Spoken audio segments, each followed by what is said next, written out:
are different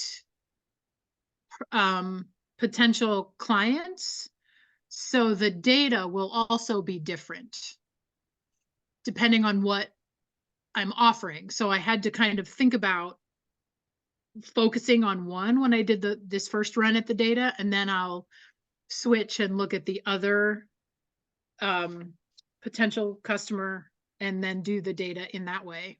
Thank you. Excellent. So you've learned what we talked about a little bit. When you have very specific types of customers, you might have to calculate them individually. And then what do you do with those totals?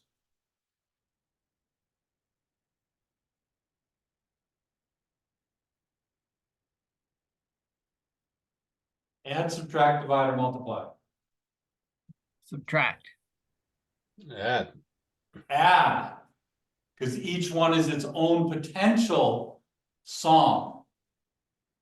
Oh, I'm sorry. I Particular customer. No, it's okay, Rachel. Don't be sorry. Right? This is all new, so we're walking through it together. It's perfectly fine. So when you get done with those calculations, you would add each of those together to give you your total potential obtainable market for the customer that you've identified.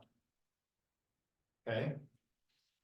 Now today, when we talk about beachhead, we're going to come back, and Beth, we might suggest, or you might conclude, that one of those calculations becomes your beachhead. Okay. Yes. We'll talk about what a beachhead is and everything first, but just so you see how these things are tying together. Okay, they're building on each other to help you figure out how you size your business. Okay, taking it a step at a time so it's understandable. There's not a lot of stuff thrown at you at once. All right, so any questions or concerns you have on your persona? Any questions or concerns you have on your serviceable, obtainable market? Yeah, just to insight, like I know obviously I was looking at like kind of the ultra, cold storage and kind of that pharmaceutical market. I guess, I kind of struggled to find, if you think about percentages of people that outsource in those industries.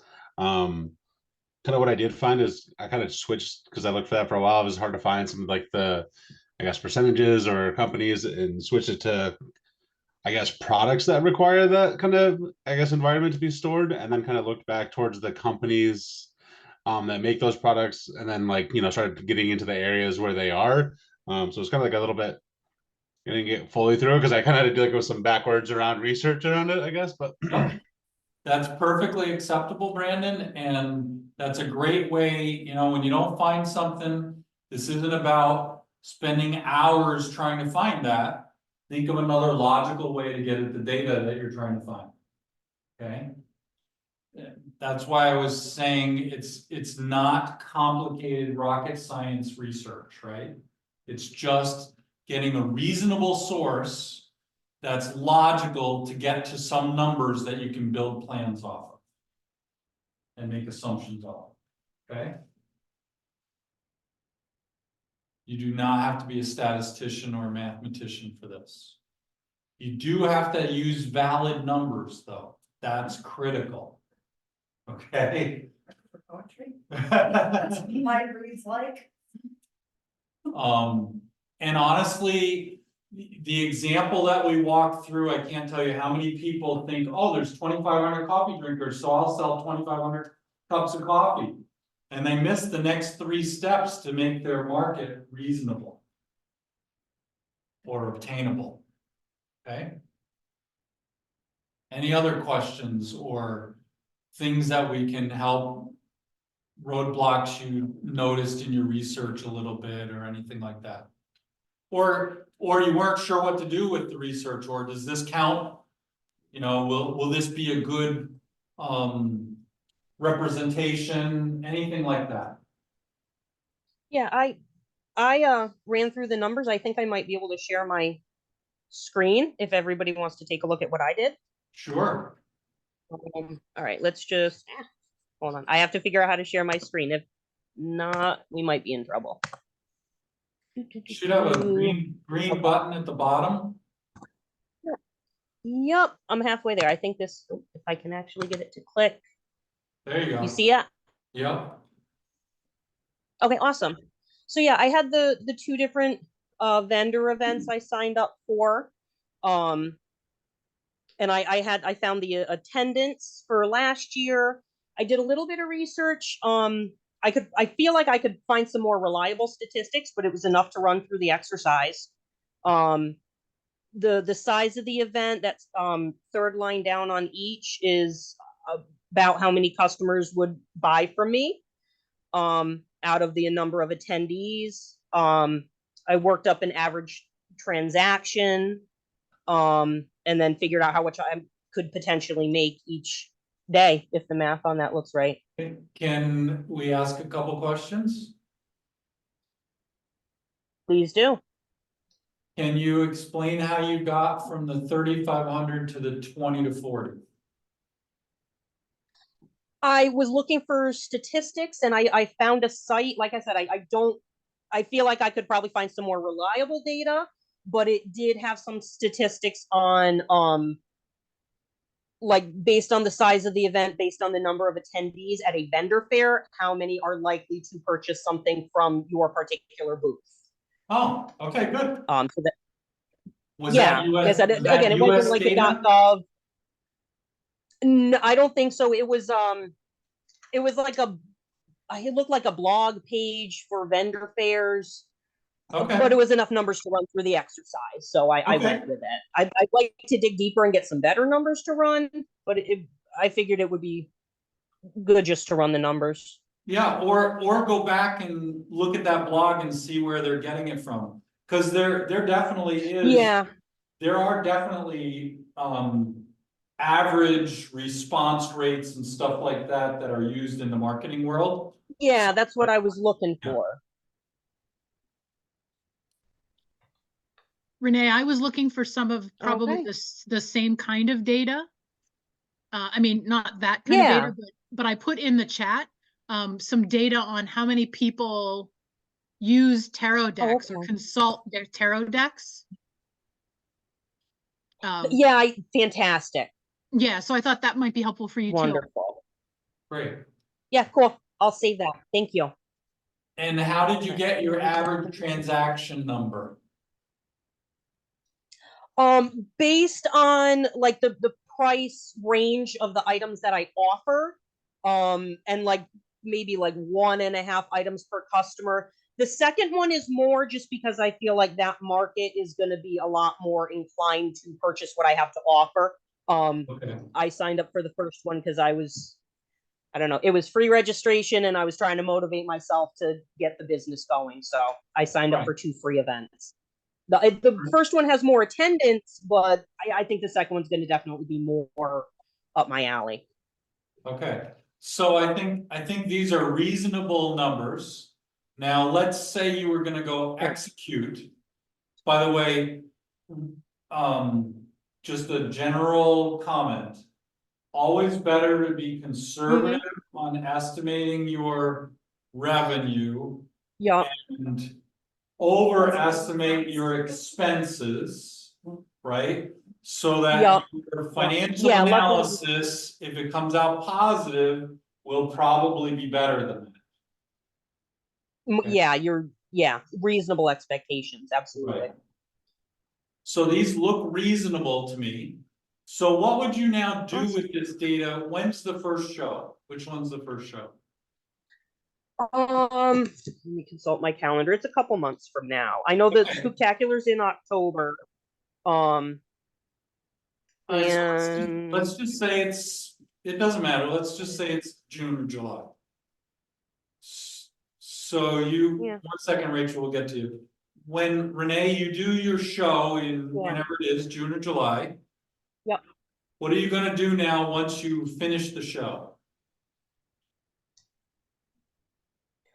Well, I'm hoping to have well, if I'm not tallying everything, I think what I need from it is what are people buying? What are people interested in? Offer more of that, and maybe kind of take out some items that people aren't responding to.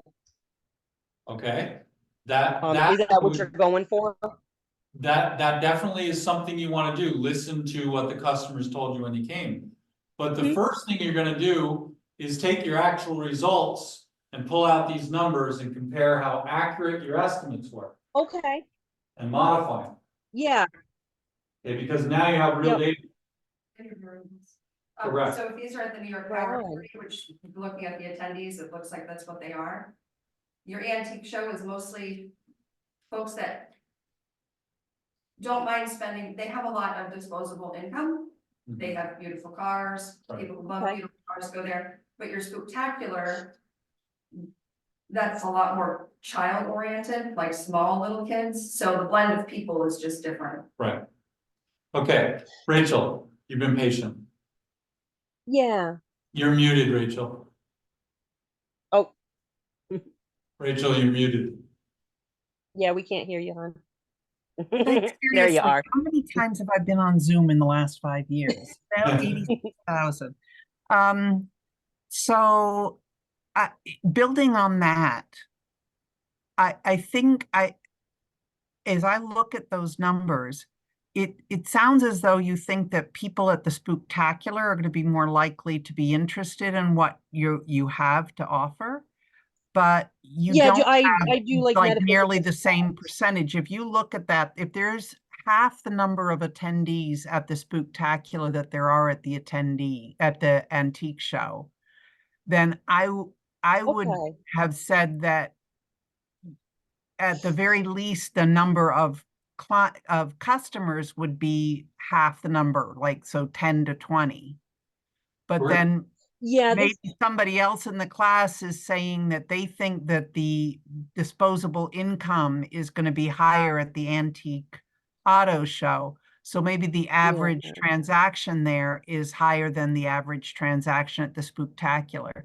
So if, as I'm hearing the way that we're supposed to be looking at this, I think you might be underestimating the number of customers that you get at the Spooktacular, and you might have that average transaction backwards. I absolutely agree. Excellent, Rachel. That's just the data I found to work with, but I absolutely agree. I think, Yeah. again, just because of what I'm offering, it's more in line with what the event is about. So Right. I just think there generally be a lot more interest. So, But thanks for the. so thank you, Rachel. Excellent observation. And yes, you're hearing the comments, I think, from the participants. So the proof is in the pudding, right? When you do the show, then you'll really know. But Yeah. But to Rachel's point, and you have said why you did this, Renee, so that's okay. You can stay with that, right? You justified why you made those decisions. But Rachel, those are good, what would I call them? Questions on the validity of your assumptions, right? Well, and I'm just gonna. Yeah, the validity of the data I found to Right. go by. So I said I had some doubts about it just because of the source. Right. So what I think Rachel is saying is you've got about half as many attendees at the Spooktacular, but you've got less than a third of the number of customers that actually buy from you at the Spooktacular. And what she's saying is maybe that's an underestimate by the number of customers. And on the flip side, what Bobby was saying is the antique auto show, you might have richer or more disposable income there. So people might spend more money at that one because the Spooktacular will have lots of kids as part of those attendees. So True. it can balance off either way. The point is that you found data, you had a logic model, you tested, and Rachel, you're doing a test there. You're trying to validate those assumptions. Renee said, hey, I think Spooktacular, the people that are there are gonna be very interested in what I'm selling. Therefore, I think they'll spend more per purchase. Okay, Yep. that's a Yeah, and rebuttal. You won't know until you're yeah, actually. it was a good exercise. Right. Yeah, The yeah, it was a key, good the good key exercise to, for me to run through. right, the key to me is on neither of these did Renee say, well, I'm gonna sell something to 500 of these customers. Right? I would say you need to really temper your assumptions there. And on neither of these did she say everybody's gonna spend 80 to 100 bucks. Right? So from that perspective, they're reasonable. If she's Okay. off a little bit, then you go back and you readjust your assumptions to truths. Does that make sense to everybody? So Yeah. this business is all about those adjustments. Which means you have to keep track of your assumptions. Number one, you have to make them. Number two, you have to write them down and you have to have a logic pattern behind them. So that when you get real facts, you can go back and say, you know what? This capture rate was too low, or this capture rate was too high, or this average sale was too low or too high, and make those adjustments. Okay? Okay. That's your first lesson on keeping records as a business. Right on. You can't make those adjustments if you didn't write them down somewhere with your logic that you thought about. Because it might be next year when you come back to that. And you're not gonna remember all those assumptions that you made. Okay? Thank you for sharing, Renee. Anybody else? Absolutely. Thank you for taking a walk. Okay. Hearing none, then we're going to go into today's topics. And the first one is called Beachhead. And we're gonna watch 3 different video clips. Not very long. The first one is like a minute and a half, second one is like 7 minutes. And no, I'm sorry, the second one is like 2 minutes. And the third one is like 7 minutes. Okay, so not very long. 2 of them are the same speakers, an expert from Harvard who wrote the 24 Steps to Entrepreneurship, which Dr. Tran combined down to 7 steps. And then Efficient, thank you. and then we've been spending the last 6 months building the 27 tasks that hang underneath those 7 steps. And Olivia has been helping with building the individual work plans for each of those tasks.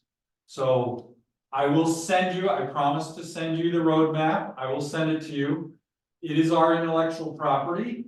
And we're not all done with that, so I need to put a few watermarks on it and stuff before I send that out to you. Still very many assigned. Yeah. 7. There's still some blanks that we're still working on too, so, okay? All right, so we are now entering task 2-3. And we're gonna start that off with some videos. And the task is to identify. It would help if I get to the right piece of paper in front of me. The task is to understand what a beachhead is and then identify your beachhead. That's what we're working towards now, okay? So first we'll come to understand what it is, we'll talk about that, and then we'll talk about your businesses and what might be a good beachhead for you. Okay? Any questions? All right.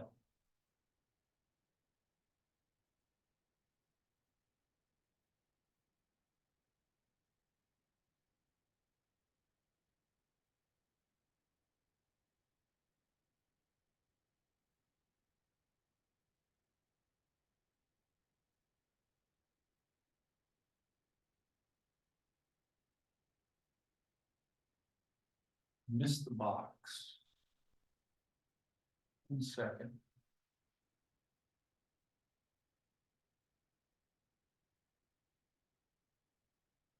there's a thing to click on the video. And I didn't see it yet, so, oh, here it is. Optimize for video clip. And share. Okay, that should help us.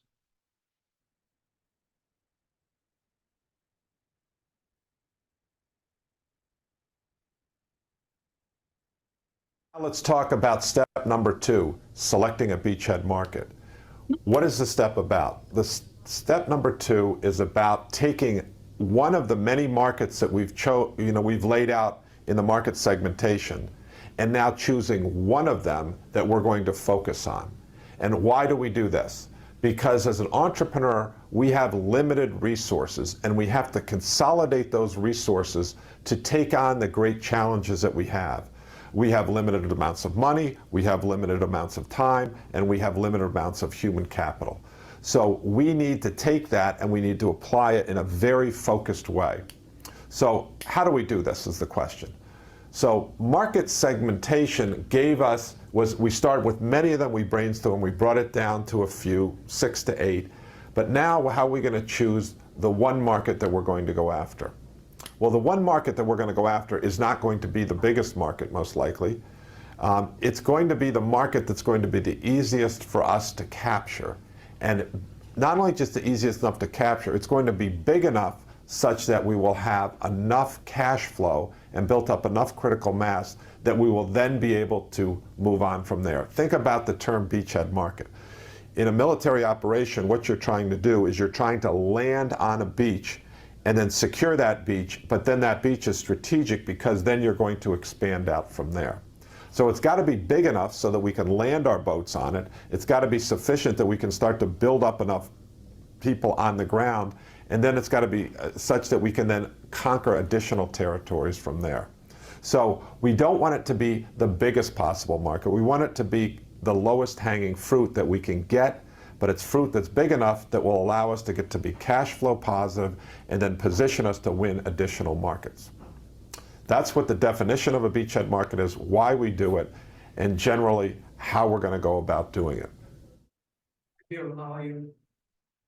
Hmm? I met him in Vietnam. Yeah. Actually, we taught in Vietnam. So here. Okay. So, any questions on what it is?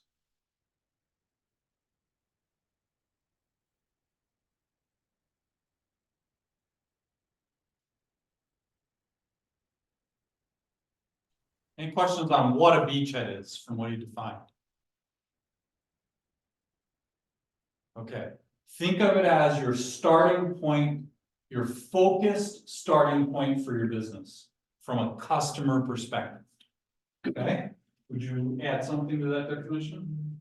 Starting point, I think there are many factors for you to calculate or define. We're gonna get to that. Yeah, we're gonna get to that one.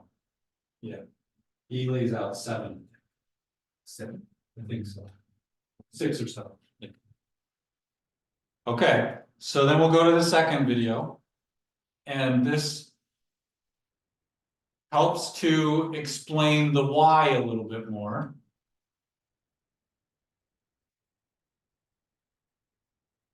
To move here in an already established market with major competitors, you may have to define your beachhead market.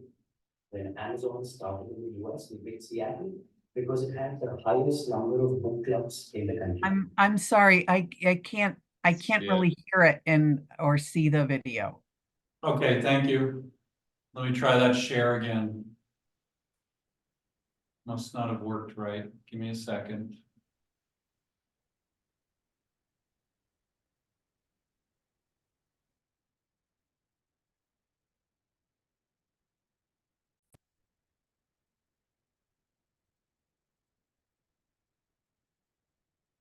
Can you see this? Can you see my screen with the video? Yes? Okay. If you're a new player in an already established market with major competitors, you may have to define your beachhead market. When Amazon started in the US, they picked Seattle because it had the highest number of book clubs in the country. They started their e-commerce platform with books because it was a homogeneous product. People would talk about where they bought their book from if they were part of book clubs, so they got the opportunity of a lot of word of mouth marketing. And it was an easy niche category to get into and then think of expanding. Similarly, with Facebook starting with the Harvard campus and then expanding one by one to other US universities.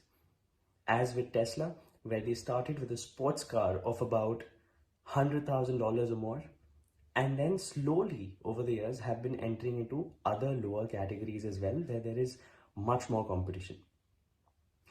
Beachhead comes from the army or military strategy of conquering another country by first establishing your stronghold on the beach and then moving forward into the land and capturing that area. This is a question that investors may ask you in your business. Or even if you're not looking for funding but are just starting off your business, you may want to understand what is your beachhead market or niche where you will be focusing all your marketing efforts to and later expanding your products to other markets. Share it with a young entrepreneur who may need it. Okay. Did that help you understand why? And he gave some real examples of businesses in the world that have done this. They start in one spot and they expand. Okay, you need to start thinking about your business that way. Where's the right space to start? Okay. Any questions on that one? We have one more video to watch and then we'll talk about this more. All right. The highest art is Sorry.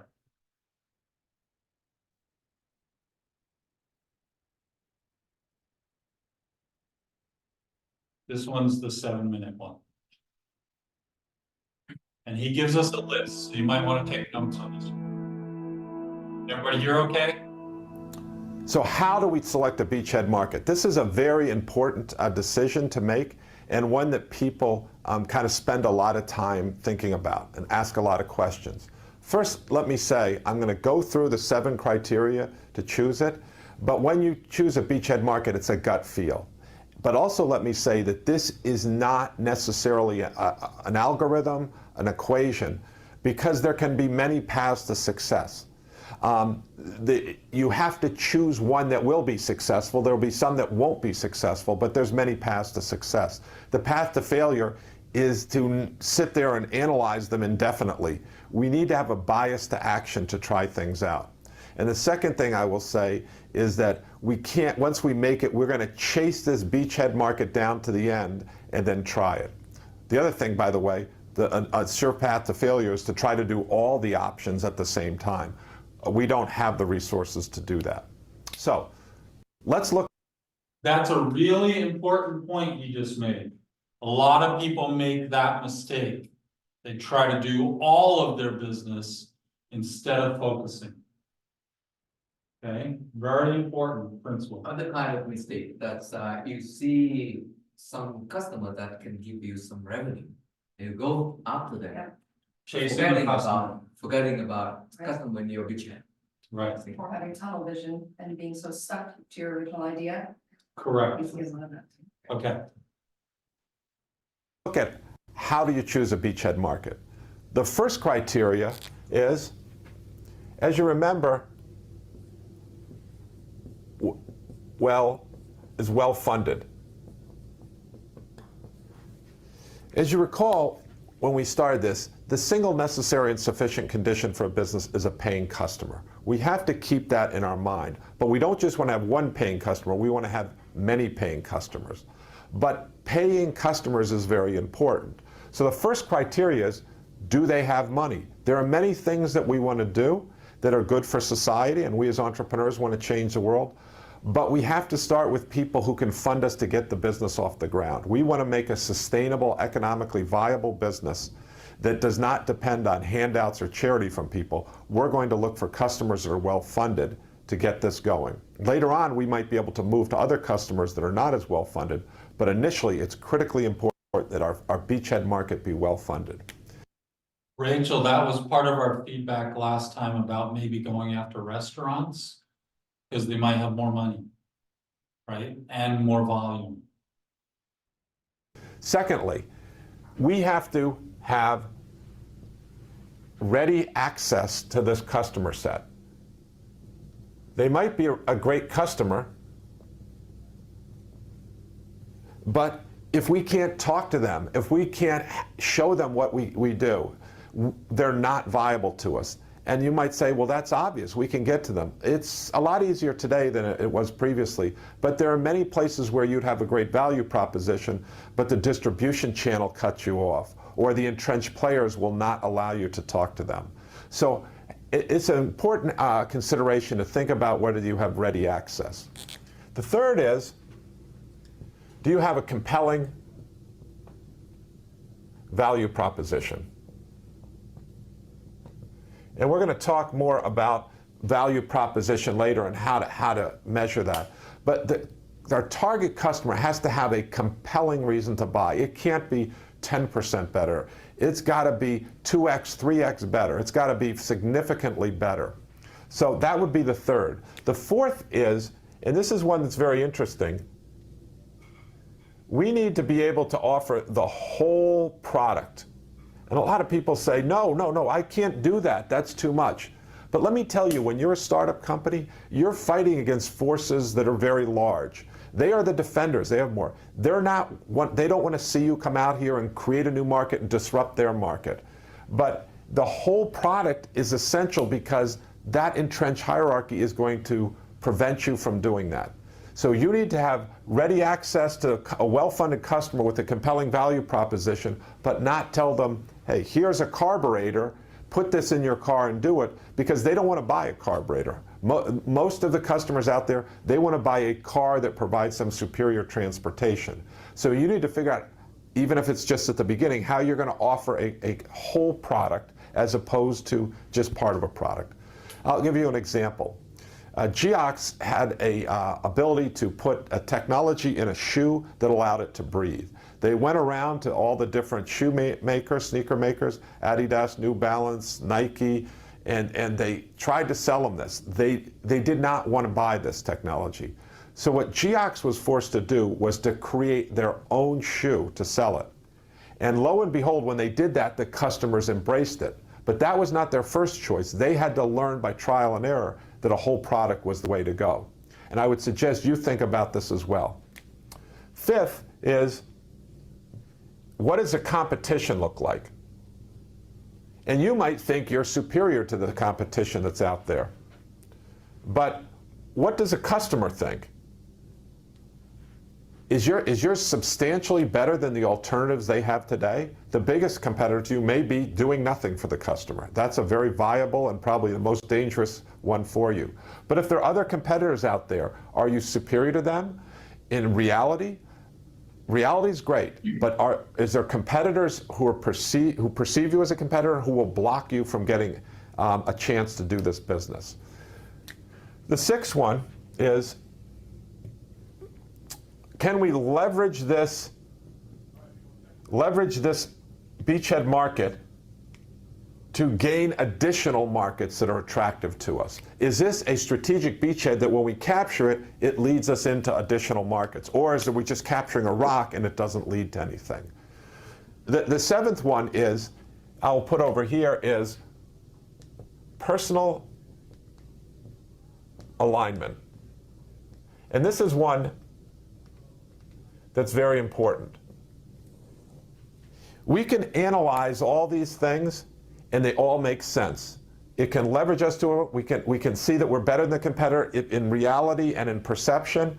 We can provide the whole product, we know that. But unless it's aligned with our personal goals, our personal objectives, our passions, our values, then it's not necessarily a good market.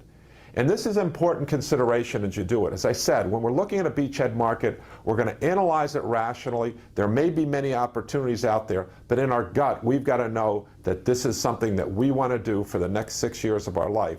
So don't forget number 7. I should say that, by the way, the things that I'm talking about build off what you see in Crossing the Chasm by Jeffrey Moore and Inside the Tornado. And I found that very, very helpful, and that's one of the readings that I would recommend to you as you go through this lecture. But And we've added to that here, but that's how you choose a beachhead market. Okay. Actually, one. Go ahead. One make. Yeah, go ahead. You look at number 5. So you mentioned about competition. So the another way of looking to the competition in beachhead is having no competition by doing something that nobody does in this small market. Because you want to be innovative, you want to be completely new. Maybe in terms of product, but if the product is the same, then in terms of the way of making the product or selling to customers, no competition. Or the service you wrap with it. Yeah. Something. Yeah. Okay. So let's talk a little bit about beachhead. Any questions on what it is? Any questions on why it's important?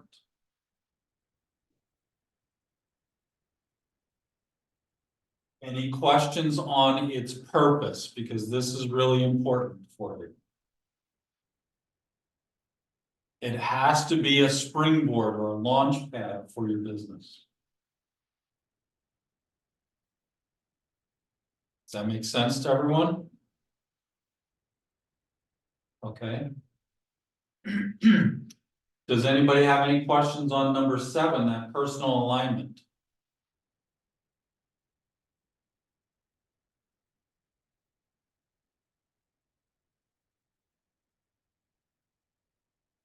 That doesn't mean preference. And I like the way you said it, that you have passion for it. Passion, yeah. Right, because there's lots of things you can do to make money, but if you don't have passion for whatever you're pursuing, then your customers, inevitably, you will not satisfy them sooner or later. Okay? Because you personally aren't really as engaged. It's not something you want to do. All right, so if there's no questions on this, then let's go to your businesses. And I'm sorry, Scott, I actually did have a question. please. So here's what I got a little confused about. I didn't understand how the personal alignment, because that for me, it was more about what I'm selling than about my beachhead market. So when he talked about that, like that was confusing. And then I didn't understand the leverage piece. Okay, very good. We'll take them one at a time. So let's talk about leverage first. Remember, this is your expansion spot, right? So the beachhead is where you're going to land and be able to expand. So what he was talking about on leverage is whatever you choose as a beachhead, you need to be able to leverage this experience to be able to expand. So let me give just an insane example to make the point, right? Let's say you have a health product and you choose your beachhead to be 90-year-old people. And a year from now, you want to expand and leverage from there. Are you going to have a problem? There's not that many 90-year-old people. And a year from now, how many of them will be left? Even Well, less, depends on how right? good my product is, I guess, but Even go down less. that. So are those 90-year-old people going to be able to say, this is a great product, we love it? There's not going to be that many of them left a year from now. So my ability to leverage my beachhead is lessened tremendously because of the beachhead I chose. Do you understand what I'm saying? Okay. All right. I told you it was an insane example, but it's one that I think everyone can put their arms around. All right, do you understand leverage now, Rachel? Yes, thank you. Okay. So then the last one was personal alignment. I'm trying to think of an example for you. Let's say that you're all about people doing the yard cleanup and reusing that yard waste for their mulching and their fertilization. And food waste is just, you know, that greasy stuff is just not your thing. Then choosing restaurants might be a really bad beachhead choice for you. Why? Okay.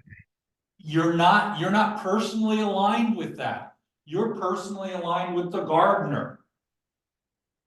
Do you understand what I'm saying? Yep. Got it. Okay. Okay. Thank you. Yep. Any other questions? Scott, isn't the leveraging, when you look at a lot of the companies, why they value that 18 to 35 demographic so much is that they can leverage, go into the older market a lot easier once they enter and conquer that 18 to 35? That's all going to depend on your product. Don't take, Doug, don't take my example to be, I hope that it wasn't a bad example. I'm sorry. No, I'm speaking in a generality, more of a generality, not to Yeah. my specific product or anybody else's. Okay, so in a general perspective, that 18 to 35 is a marketplace that covers lots of people that are increasing their wealth, increasing their need for products and services, etc. And yes, it reaches down because the 35-year-olds have kids and they recommend stuff to their kids, right? And it reaches up because those 35-year-olds start taking care of things for their parents, etc. So it's a good place in the demographics where you can reach up or down from. That is a true statement. But that's going to depend on the product. If you're selling those candy rings, right? If that's your product is making those candy rings, 18 to 35, I don't know. It might not be as important as the 5 to 10-year-olds that really want to have what their friends in school have. And the parents of those 5 to 10-year-olds. Which is probably going to be more like 30 to 50. Wouldn't the iPhone be a good, or Apple in general be a good example to speak to leveraging both directions, not just Yes. to 18 to 35, but they're able to leverage even younger and then way older? Absolutely. Yep, that's another great example that they could go both ways with their product set. All I was trying to say is not every product will do that for you.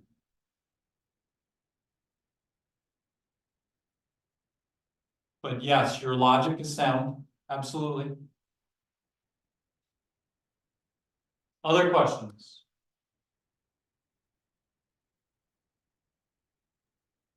Okay, so let's talk about your beachheads. Now that you've learned about what beachheads are, what do you think? What should be a segment that might be your beachhead? That meets these criteria? What's on your mind as you listen to this? What do you think about?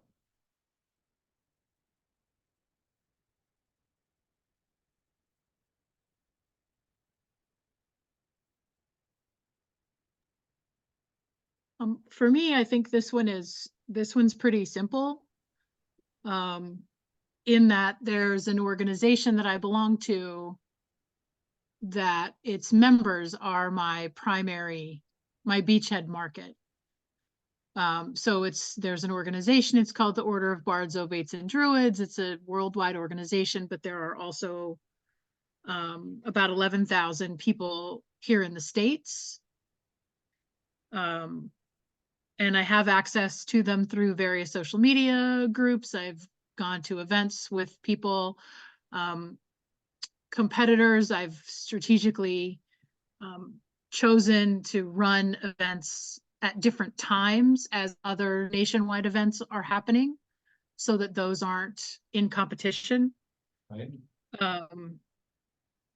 And because this is an international organization, who also, the members also belong to other organizations, I think that this part, because I'm also a member, would give me that leverage to get into, to talk to people who may be in different yet similar organizations. Okay. So, the first part of that, I think sounds great. My question for you to think about, please chime in, Son.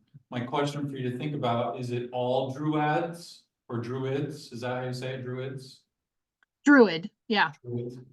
Is it all people that are belonging to Druids, or is it a subset of Druids? I mean, I think that well, that gets back to the SAM, right? So it's Druids who can, or some, it's Druids who are local enough to travel here. Okay, very good. So your SOM might be bigger, right? Your SOM might be bigger. I should restate that. Your SOM should always be bigger than your beachhead. Your beachhead is a subset of your SOM. Okay. Okay, so I agree with the way you redefined that, Beth. It would be Druids that are within a commuting distance or a travel distance of your location. Yeah. Now I think that's a beachhead you can go after. Since you said you have ability to know where they are and all that, that's very actionable. Would you agree? I hope so, because I've already started. Excellent, very good. All right, somebody else. What are you thinking? How do we apply this to you in your business? You wanna go? You're looking around, so I'm curious. So in consulting or the digital and social media platforms that I am creating, my easiest hanging fruit is actually people who own storefronts or brick and mortars that currently pay for print advertising. So, and those are easy for me to get to because I have a large call list of people that I've worked with through the years. So That did print. right. Yeah. Okay. So. Is that smaller than the SOM that you're Yes. figuring out? Yes, I calculated how many businesses, Very good. cottage industry, tourism, it's all loose data though, because there isn't really any reliable data for Right. that sort of market. Yeah. But that's where the reach comes in, like through the social media pages, through the website, through email marketing. Okay. So now, no, I won't take this any further. Beachhead for you, we'll come back to. Remind me to come back to. Okay. Beachhead for you, any thoughts? So I guess I don't know how I would word it, but like like female friend groups, maybe, I guess, like Okay, be and, drinking age, female friend groups. okay, what about geography? Local, And how are you gonna define local? like Harry County, maybe, I mean, Okay, I don't, see, I don't know if it's necessary. So we were asked to go, so we run a flower farm, right, and last year we kind of focused on farmers market, but we started doing, flower, like bouquet bars. And then want us to go like even out to like Albany and Clifton Park. We have to do kind of, like parties for them? yeah, but like local businesses also, we've talked to them about doing them there too, but we're trying to like narrow down like what where, how, like, so we're still like trying to narrow down that, all of that. So can I make this don't know. suggestion? Yeah. I don't know enough about your business yet. Yeah. But here's something I'd throw back at you. Okay, Maybe bouquet bars is the beachhead right, okay. versus you said, well, we do flowers and we do, So we grow our own flowers, so we grow Right. the flowers that we do for the bouquet bar. right? But you do other stuff besides the bouquet bar, correct? No, so this past season, like, so how we got our name, we did farmers markets. Which the goal would be to not do those farmers markets. That's why, so like, that's why I was saying, like, the friend, like, the goal is the bouquet bars. But I don't know how, like, would that Do be the you- word for the? Do you have competition? I don't know, yes, but no. Why don't you wanna do farmers markets? What's the Oh, overhead? Too many people, crazy? No, the time, like so, Time commitment. time versus what you, Gotcha. What you're reaching. yeah. It's just not there, it's just not like, I agree. yeah, it's just not, I mean, we like. We got, obviously, we made more than what we paid to be in the farmers markets, Right. but the amount of time you put in, If you do that. paid yourself for all the time you you did, spent. yeah, you yeah, didn't. yeah, yeah, so when you word it that way, you did. That's the like way, that, yeah. that's the way it works out a lot with Yes. farmers markets. Yeah. So, but we met a lot of people and then we did a couple of the bouquet bars, but a lot of people were way more interested in it. And we hadn't planned on doing it that, like, last year was our first year. This year, we're like, that was much more. Like, it's a lot less time commitment on our part, Mhm. and people really liked it, people loved it.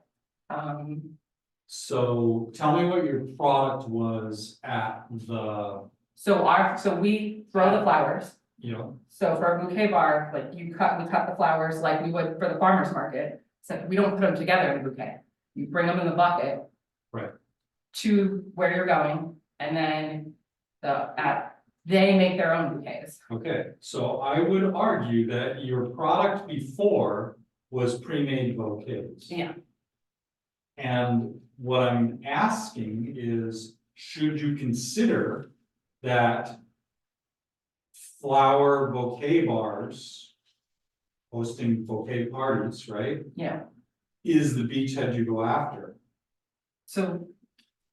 I would just word it as. The beachhead is bouquet bars, like it's not, Correct. like I wouldn't word it as. Which means you do nothing else except that. Well, we still have to grow the flowers though, right? Correct. Like, You're a farmer. You're a farmer. Okay, Right, you're a farmer. okay. So today, the answer to your question would be yes. Tomorrow, do you need to? Wait, oh, like grow the flowers?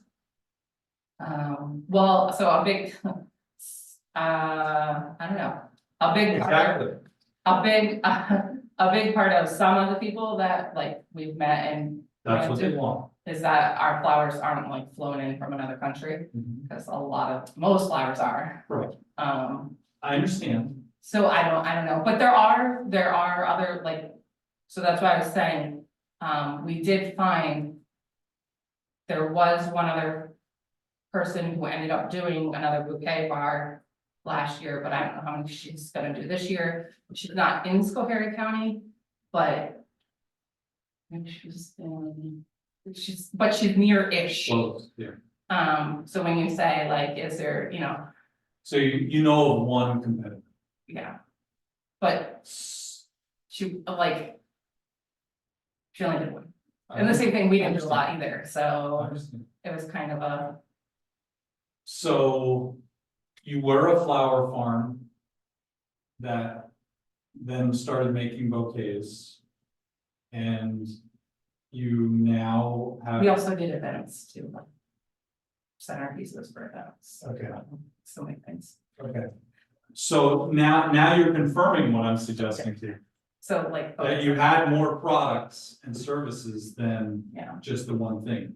So all I'm suggesting is you might consider that your beachhead is the product and service of the flower bouquets, just focus on it, just the bouquet bar. which we didn't even mean to do that, it was just, yeah, Happenstance. yeah. How about the competitions? You. So we, you so. talk with them?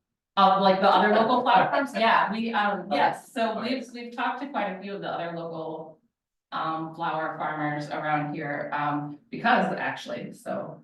We do events and stuff, and then sometimes when you do events, people want very specific colors for flowers and stuff.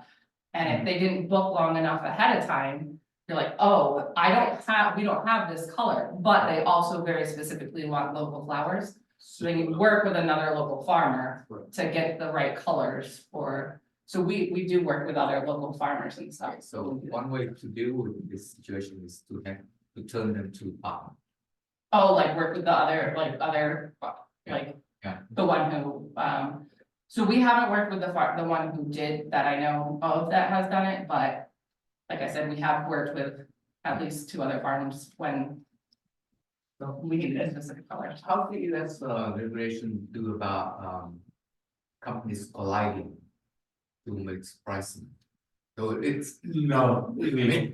It's illegal. Wait, what? I mean, so Collusion, price collusion. does it apply to small businesses? Yes. Really? Yeah. I thought it's applied. No, price collusion's illegal. Oh, I see. That doesn't mean you can't partner though and have a relationship. So I was being a little facetious, but not really.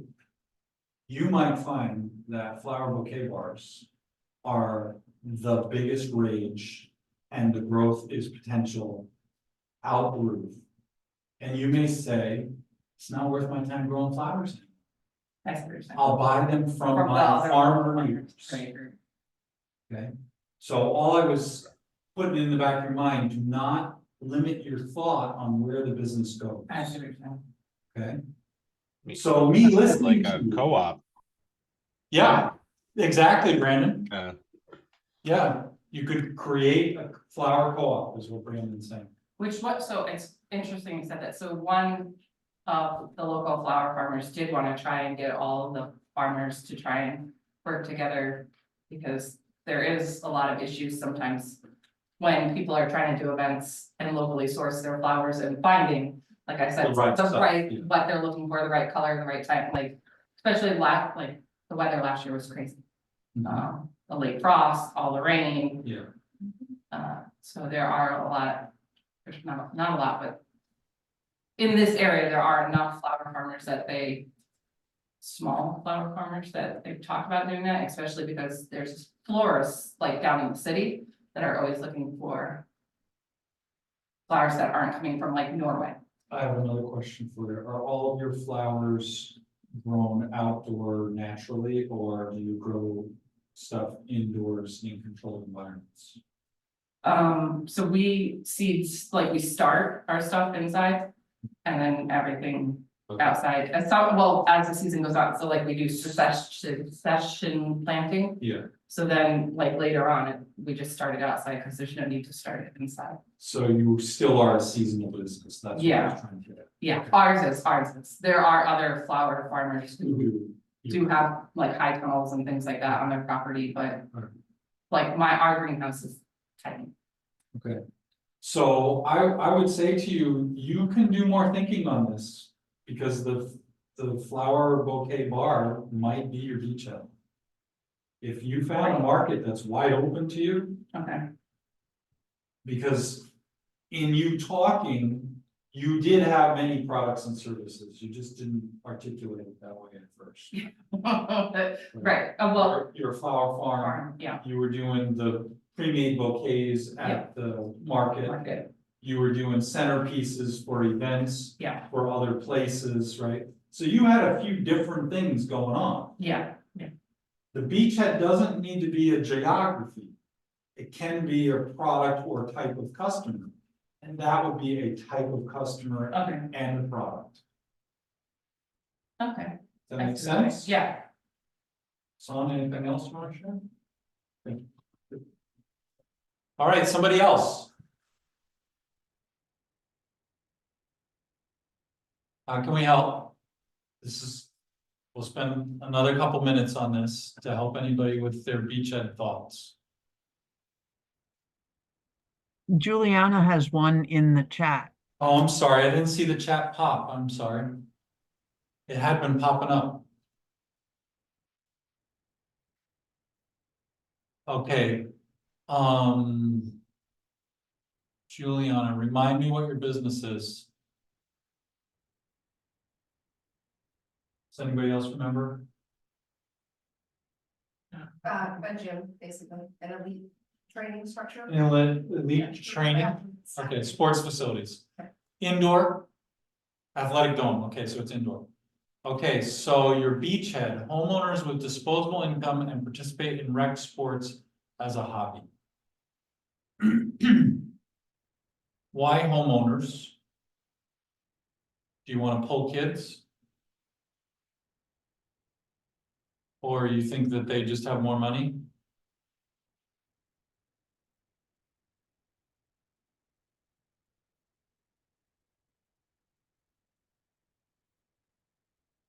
Okay, so you're thinking homeowners probably have families? Okay.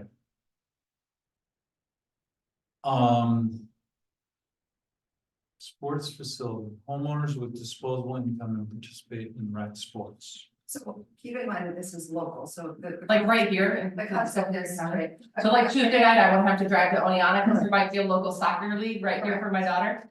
Like an Akron's facility, but out here in Schoharie County. Yeah. Like when she played sports, and she's my daughter, in high school, she really wanted to do pole vault. We could not find a place for her to train in any season, Oh. anywhere near locally. To Yeah. one of them in Albany. And they played traveling sports and being able to take the kid and then come home and it's, 8 o'clock and you have to eat dinner and get up to bed, go to bed for, school the next day. Yes.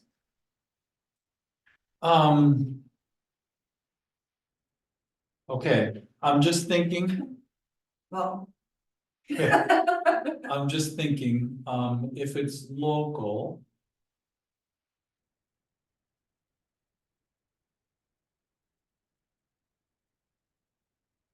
I don't know, Son, what's your thought around that as a beachhead for a sports facility local?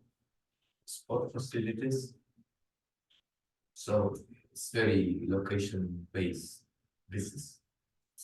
It very much depends on the distance.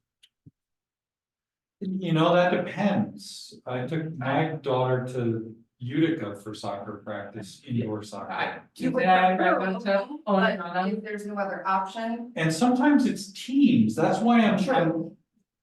Yeah, Juliana, so I'm wondering if her beachhead market wouldn't be sports leagues. So, yeah, I'm one of 86 million former soccer moms, and we were involved with a league as well as the school team. And the league, there was a dome where we lived at that time in the Poconos, and they seemed to do very well with those leagues, getting them practice time, as well as having summer camps. During the summer, they would have summer camps that were very successful. So I imagine that when you're talking about parents, that maybe something like the summer camps would work well, because that would bring in the group. But to try to do parents during the year, I don't know if there are that many parents. I could just be a really stingy parent, but I don't know if there's that many parents who want to take their kid for just their own personal practice time. yeah. Can everybody hear me? Yes, we can, Juliana. Okay, I wasn't sure if you'd actually be able to hear me. Sorry. I got to a quiet space. So I'll try to explain a little further, because I have a bit of an issue. Like, I've had issues focusing my business plan a little bit because I like to do a little everything. So I definitely picked up a lot of stuff from, I actually used to work at Aframs. I know my mother mentioned it. Thank you. So they do a lot of like adult recreational leagues, which is kind of what I think was just touched on a moment ago. And that was kind of more where I was going with like the beachhead, having like homeowners, trying to narrow it down a little bit more than just 18 plus, like just adults. So I was thinking homeowners as in like just people who are very grounded in Schoharie County and the community. And they would be people that, you know, would have more of a solid job, you know, you have a mortgage, maybe disposable income. And that would be kind of the people I'd be going after as far as like setting up an adult recreational league. Because it is a very social activity, doing things indoors and having teams and competing against each other for fun. And then that was kind of what I was trying to use as my gateway to get into my passion, which again, my mother touched on, which was having more resources for youth athletes. Or what? Sorry, Youth athletes. youth athletes, Yes. okay. So, here's my initial thought. The going after homeowners means you're gonna have to put the league together. And I'm wondering, I'm not saying that your thought is wrong at all, okay? But I'm wondering if your low-hanging fruit might be the high school sports teams that are already traveling to go somewhere else. And they'll automatically have a league because you're gonna be closer to them. Because just soccer is my example that I can relate to here. The soccer coach said, here's the winter league, and this is the night we're playing, and it's expected that you're there by this time, right? And the other team from some other school was there at the same time, and all you had to do was make the brackets. You know, you didn't have to actually make the teams. So those are the thoughts that are rolling around in my mind, Juliana, is Yeah. think So that. that is part of my business plan. It was kind of a toss up between those two, which one I should pick first, I guess. I don't I don't mind choosing like that as kind of my beachhead instead. Like as I mentioned, I was going after the parents kind of as like a gateway to where the money is more. So I feel like I would have to sell it to the kid and then sell it to the parent for use. But I had also had like a concept where I would maybe reach out direct to the schools or the coaches themselves, and I would try to like make a contract. That was kind of like an approach that I had considered where I could like almost get like exclusive like venue rights in a way Yes. for like what you were saying, like athletic games, and then the kids being exposed and the parents being exposed to the property would kind of make them want to come on their own to maybe a league that I establish. Yes, so that's the way I was thinking. Doug's got his hand up and you have a comment, so Yeah. in the room, go first, because she's been like. So fighting a bit. as like a parent of three and three athletes, like I'm gonna put my kids in sports before myself. I play sports too, but if it comes down to who I'm paying for to play a sport, I'm gonna put my kids in it first. Right. Like they're going first. So that's one. And thing with like day of the week, like if I have to drop a day, like even for a Tuesday night class, I take my kid to soccer. Right, Over coming here. right. So that's one, parents will sacrifice for the kid before they sacrifice for themselves. Doug, you had your hand up. Yeah, I served in Bethlehem. I ran their softball league, one of the biggest in the Capital District. And you're on to something, Scott, with one of the comments you made, but a little more granular. I would be hitting the travel leagues of the different sports, and I would also be hitting the little leagues, the Pop Warner leagues. That's where your money is.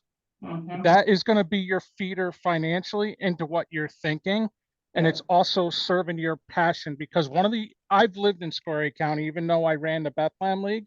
That's one of the issues I had when I wanted to make progress, is that there's no place for the Schoharie County families to go for a facility for training.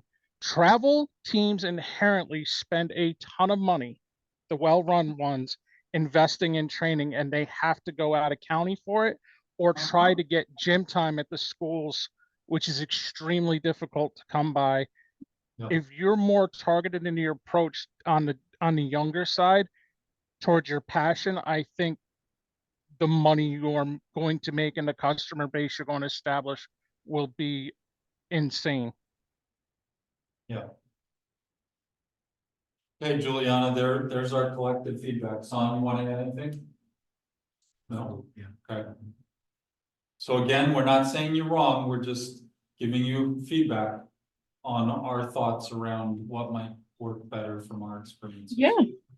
Yeah, no, I mean, I really appreciate it. Like I said, I can have problems focusing on what's best, and I try to do a little bit of everything. So I definitely want to make sure this is something I can hone in before I dive in the deep end. Okay. Karen? Yeah, I know here in Sharon Springs, there are a handful of parents that travel to either Utica, Albany, Oneonta for, indoor soccer and other leagues like that. Clark's Gym, you're looking at 40 minutes in any direction. I think a lot more participation from this area would happen if there was something local. I mean, my kid would be all over it. I'm not willing to drive that far that often as a single mom with all my responsibilities, but that's me. So I think that would really be something to consider and talk to the schools, the little leagues, the soccer leagues, ASO, biddy ball, all the, well, it depends, I guess, if you're offering other sports or just soccer. Right. Okay. Anything else before we close this topic down and go to our next topic for tonight?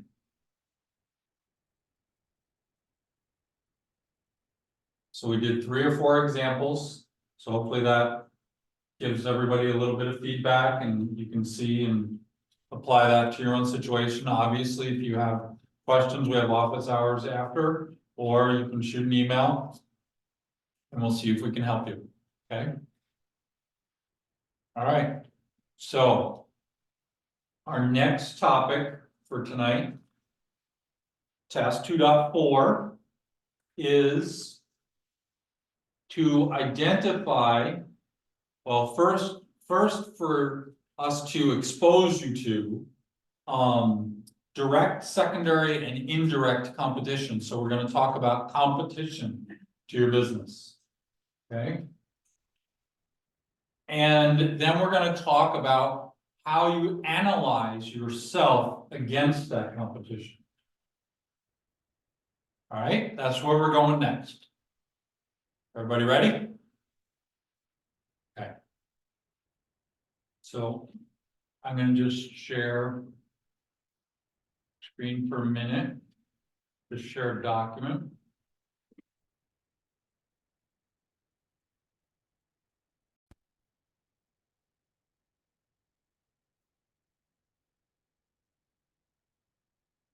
This bigger here in just a second. Yeah. Sure.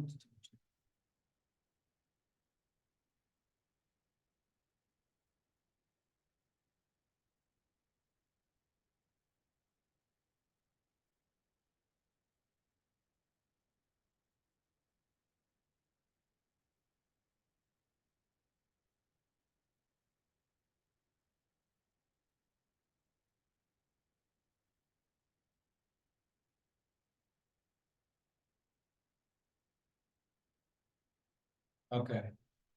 So first one is direct competition. All right. That's really the simplest for us to think about. Who does the same exact thing you do? Okay. Second is identifying secondary competition. These are people that do the same product or service, but somehow differently.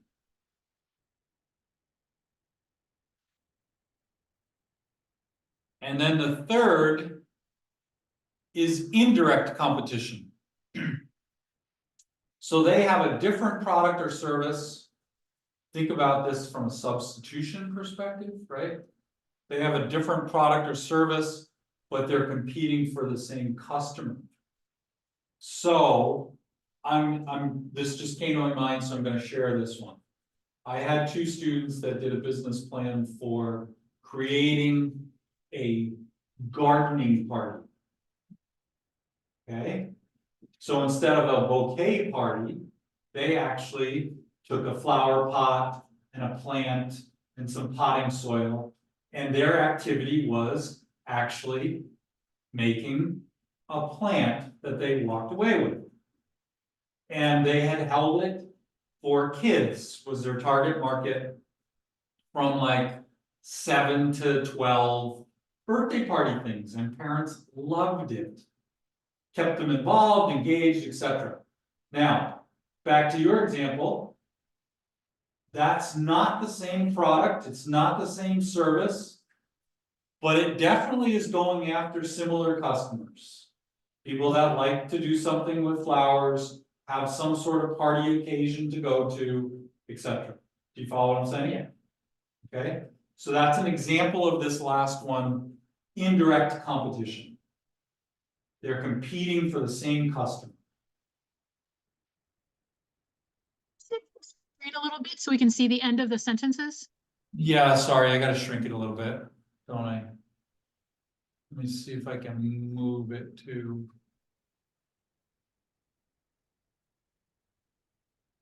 Perfect, thank you. You can see everything in, yeah. Okay, so we've got three types of competitors, that's the first takeaway. And everybody, if you think hard enough, will have all three of them.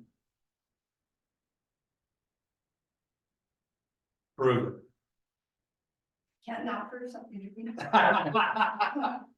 I come closest to What would be an indirect for you? Chamber of Commerce type, newspapers, they offer the same, similar service, Very good. but not the same. So I'm leaving in two different disciplines Okay, and making more of a living entity, correct. which is what differentiates me. So you're differentiating yourself, Yes, but the customers that buy Yes. newspaper ads are the same customers that you're trying to correct. reach, I'll have to, yes. right? Yes. So that is definitely indirect competition to you. All the Yeah. newspapers, Yep. right, all that stuff. Let's talk about secondary. They're selling the same product in a different way. Who? Who do I have? Again, newspapers. Chamber of Commerce, tourism, any type of entities that's representing the area. Yeah, collective marketing that goes on, right? Mhm. They would be a form of trying to do the same Right. thing of what I understand your digital to be doing, Yes, right? So they're definitely, you have secondary competition for sure. Okay, now let's go to direct competition. You don't think you have anybody that's trying to weave these two things in this together? specific area of Schoharie County, I absolutely don't. Okay, so in your geography, you're all alone. Correct. Okay, so then I would say to you, you have a really tall task on educating people Correct, in the difference between what you offer and others offer. as well as generational, Yes, because the people that I work with a lot of times are either not fluent in social media or don't value social media or think they can do it by themselves. And those are all three different problems that I address, but I do that through the initial interview. I have to get do the you, jumping off point for, and it's always unique. I have bad news. What's that? You're creating a market. Sorry. The market is there, I'm just defining it and I'm giving it a home. Correct. Yes. The bad news is, that's the most expensive thing to do. We'll talk later. The reason being is you have to spend a lot of energy on the education factor. In some ways, yes. Yeah. So I'm picking the low hanging fruit, the people who have business cards that I can scan and I make it super easy for them. So yes, eventually it will be more time Correct. demand, but as of right now, just getting the low hanging fruit has been, I don't want to make it easy, So but you're picking a service that's Absolutely. easy, yes, right, and the customer that's easiest, right. yes. So conceptually, And you can look all through history. Anytime somebody brings a new product or service, your marketing is largely education so that Yes. people understand the value. And that costs the company real money without getting revenue. In a lot of cases. Yes. And that's what I meant by, I'm sorry, That's, it- yeah. that- no, that's, you're right. that's a really expensive place to be in the market, Yes. okay? Someone approached us about digital marketing. Where It wasn't Ian. there's, I think there's somebody else, yeah, some consulting. But it was definitely locally. She means I'll in the show you. market, there might be some. Mine is a little bit, mine is very different than what other places are offering. Okay. I But they were like, oh, we can set up, you know, like, so your Facebook posts and your stuff posts and all your things linked in, we're like, we do it Right. ourselves. like a hub suite kind of thing where it all yes, it's very different than what I'm doing. Oh, okay. So to my And point, my cost is a lot lower. Okay, so you're not considered like a digital marketing? I am, yes. Oh. But the way I've weaved it Very together is different. very unique. Okay, I'll private message you, I found you on Facebook. So.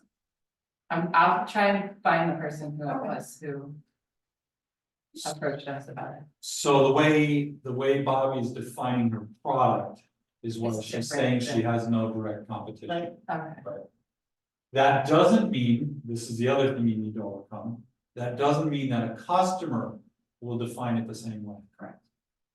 right, because I had thought you were digital marketing. Right. So I agree with what you're saying, but from a customer's perception, they might not. Okay. All right. Somebody else.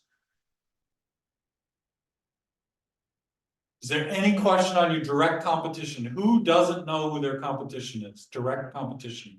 The company that does the same thing they do. Does anybody not know a direct competitor? Wasn't Rachel? And Beth? I don't think there's anybody in the area who is offering to transport compostable waste, food waste. Okay. So does that mean none of the people that are in business service your area? Or does that mean none of them are based in your area? None of them service this area. So the competitors selling the same product or service in a different way, I would say are the waste management, Casella and Right. waste But- management and them. And they may get into this. Okay, that's where I was going. Yeah, but right now, they don't. Let's stay on the first one, direct competition.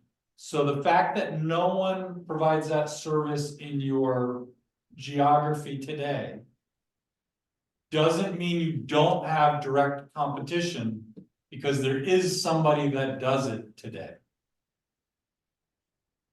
What I mean by that is tomorrow, they could be doing it in your area. Oh, I see what you're saying. Yes. So when you look at your direct competition, make sure you're looking at them, because you have to decide what is going to make somebody buy from me instead of them. If tomorrow they're in my backyard, how am I going to compete with them? You Okay. understand what I'm saying? Okay. Otherwise, that's the way somebody comes in and cleans your clock. I'm being frank with you. Okay, Yep. would you add anything to that? Okay. All right, let's go to the second one for Beth and Rachel. Because both of you raised your hands. Secondary competition, somebody that's doing the same product or service in a different way. Do you have anybody? Sort of, but not really. So the reason I say this is because there are groups that organize retreats that have the same sort of themes that I do, but they rent out other retreat facilities. So they're organizations that go to somebody else to get their facilities. It's not the facility provides the same kind of events that I am intending to do. Okay, so I would definitely say that that's a secondary competitor, would you? I would say that they are a secondary competitor for you because they're delivering it in a different way. They're renting the venue instead of owning the venue. Okay. That's the way I understood what you said, Beth. Yeah, no, that makes sense. That makes sense. It's, yes. Okay. Right? So I think that you would definitely think about them as your secondary competitor. Okay. Okay. Rachel, you Use, go ahead, Beth. sorry. Go ahead, Beth. So the only thing about it is that they are often like nonprofit organizations, and there's a bunch of, they're volunteers putting these events together. Yeah. So, I mean, I can definitely see how it would be the secondary competition. And those are the ones that I have scheduled my retreats around because I know when they have them and where. Yeah. But I think by definition, those are definitely your secondary competitors. They're Okay. doing it in a different way than you. Yeah. Okay. Okay. Rachel, are you okay on secondary, or did you want to talk about it? I think I'm okay on secondary. I'm assuming that I'm counting the same product or service as removing your waste. Yeah, so in your case, right, you're doing pickup, right? And Correct. dropping it off to a facility. So a competitor for you might be a place where I take it myself. So, and would be that secondary competition, because there is a Correct. drop-off location for compostable waste. Yes, I think that's your secondary competitor. Okay. So places like Casella would be an indirect. Yes. Got it. Okay. They're selling a different product because what they're really selling is trash removal. Or trash pickup. Right? So are we clear on secondary? Yeah, yes. You do have to think about these a little bit and work through it in your mind. And say, okay, who's where, right?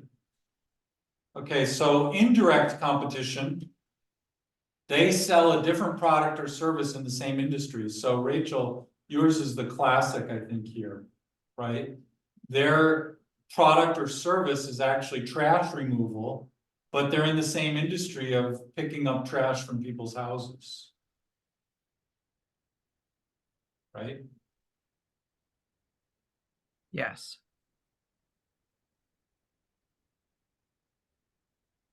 Any other people have questions on this one? They are the indirect competition. Yeah, on indirect. So think about indirect competition in the way that a competitor is taking away your customers. So you offer one product, they offer completely different. So customer no longer want your product. For example, so if you want to provide service in sport retreat, and some opens musical school, and you take away children from sport or retreat to music. Yeah, great analogy. Different kinds of summer camps, right? Yeah. So Juliana is talking about sports getaways, right? But if somebody has art retreats or music retreats or whatever, they're that indirect competition for her, right? It's still a getaway, but it's not something that's sports related. But people can't be in both places at the same time. Right, so it's competitive. Yeah. Thank you. Any questions? We good? Okay. All right, so that was the first thing. Now we're gonna talk about competition maps, which I gotta let me stop sharing and go to a different place.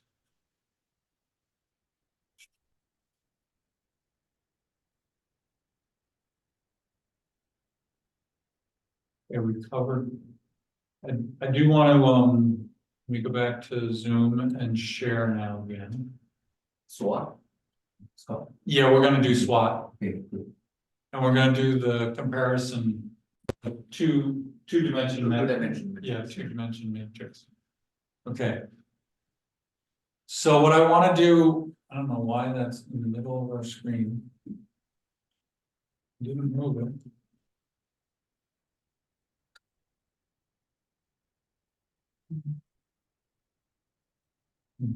All right, it's not like me.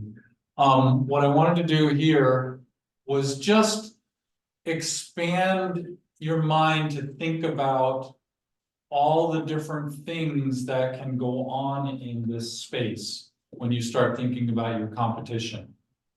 What are the features that they offer? What are the benefits of their product or service? And you're going to be comparing yourself against them, right? So how do they make money? How do they price themselves? What's their quality level? What's their turnaround time? Do they have service available? You're looking at the entire product that they offer compared to your entire product. And that's really big, right? Product is everything. It includes all of these things. Where can you buy it? That's called channels or distributions, right? Can you get it at Stewart's, or do you have to drive to Albany to get it at some specialty shop? Right, all of those kinds of things. This is in FounderTrack. I will make sure that I copy and paste this because you guys, do you have access to Yeah. FounderTrack? Okay, well then you'll have the link. So if you open FounderTrack, put this in the link, it'll take you right to this page. Okay. Which one was that? I'll share it with you. Yeah. Okay, so any questions on this? We're talking about the collective whole product and service that you offer. I'm sorry, how do we have access to FounderTrack? You should all have a login, right? That was Yeah. sent to you. Not a week ago Tuesday. It was a while back, yeah. We did that assessment. Yeah, that was that really long quiz that we took. I haven't heard back from them. Have other people? Oh, sorry, we forgot to mention that. It wound up in everyone else's spam mail account, so look in your spam account. Yeah. Because Okay, and what should I search? they said the same thing at the beginning and they both found it. Yeah. I just searched FounderTrack, all one word, and it's just a Okay. C and okay? Yeah, FOUNDERTRAC, one word. In your email. In your spam. If you're in Gmail, you can just put it in the top bar and it should find all of them. Okay, Thank all right, you. so, yep, so we're clear on the scope here, right? This is really big, what we're talking about in how we're gonna assess competition. All right, next one, I'm gonna move this. Next one I wanted to go to is I wanted to introduce you to FounderTrack calls this the positioning quadrant worksheet. What are you used to it being called? Two-dimensional matrix, right? Two-dimensional matrix. So you know, in reading places, you might hear this called different things. That's the point. But basically, what you're gonna do is you look at where is your company and where are your competitors? And you're gonna wanna look at all the different types of competitors you have. And I'm gonna open this chart up in its own page. But I just wanted to show, this is inside of Founder Track. It gives you information, you click on it and it opens the tool for you too. Okay, the next tab we're gonna go to should be the tool if I have these in the right order, and I do. So. I'm trying to rearrange so we can see on the screen here. Give me just a second.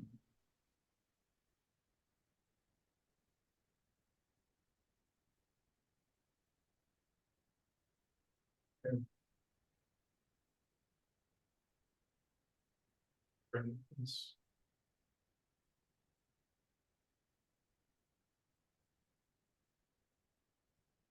Okay, so. Are they in your specific industry? Or are they across all industries? In other words, they're not specific to an industry. Bobby, yours is probably the easiest, right? It's, yeah, it's all industries, right? Some of the rest of you, it can vary, right? But for example, I think the flower pot example that I gave, I'd probably say they're quasi in your industry, right? So you plot them on this axis, I'd probably put them down here, where they're not exactly fresh flowers cut, right? But they're flowers, so they're related. You follow what I'm saying? This is all your judgment of how close and similar are these things. Go ahead. Can I actually, Yeah. interesting, so for fresh flowers versus like potted flowers, there's a whole nother whole entire another legal process. Would I still put them like in them? Don't worry about regulations. Okay. Think from a customer Okay. perspective. Okay. Customer perspective, great question. Yeah. Okay, Because that was something we like looked into all, like Yeah. all the regulations, to make sure we were following everything. yeah, And like to sell any sort of potted flower or anything like that, there's like a lot more a lot of regulations. remember, your revenue comes from somebody See. buying, Right, right? So look at this from the customer okay, viewpoint, so. because the like- customer doesn't give a crap how many regulations Okay, the people have to go through to sell. so for this, 100% just looking at it, Customer view, okay, customer view. perfect, thank you. Did you I want want to to say point, something? Go ahead. so here the two dimensions, we mean that's the companies compete into that dimension. But in fact, you compete in many dimensions, Correct. maybe it doesn't. So the people in this example put it two like this one, it's very hard to catch. They chose, yeah, I can't get it. Very hard one. They chose industry Yeah. and they chose the marketplace, whether this is a very put together marketplace or whether it's just an open marketplace and whether it's industry specific or it doesn't matter what industry. Those are the two dimensions that they chose here. But I think that's can easily get lost Yeah. with this Yeah. notions. So give you example of the two factors of competitions. One is the price, other is quality. Right. So put it in Oh, here. Okay. So Right. price and higher for price, Right. low and high. Right. Or high and low. This is the low is better, right? Mhm. And quality, low and high. So we want your company to be on this part of the quadrant, which is upright. Always upright, not anywhere else. So you put two dimensions on just two. Maybe convenience, maybe price, maybe quantity, maybe quality. Okay. Yeah. This one's a little bit complicated. Yeah, I'll add something to that. Yeah.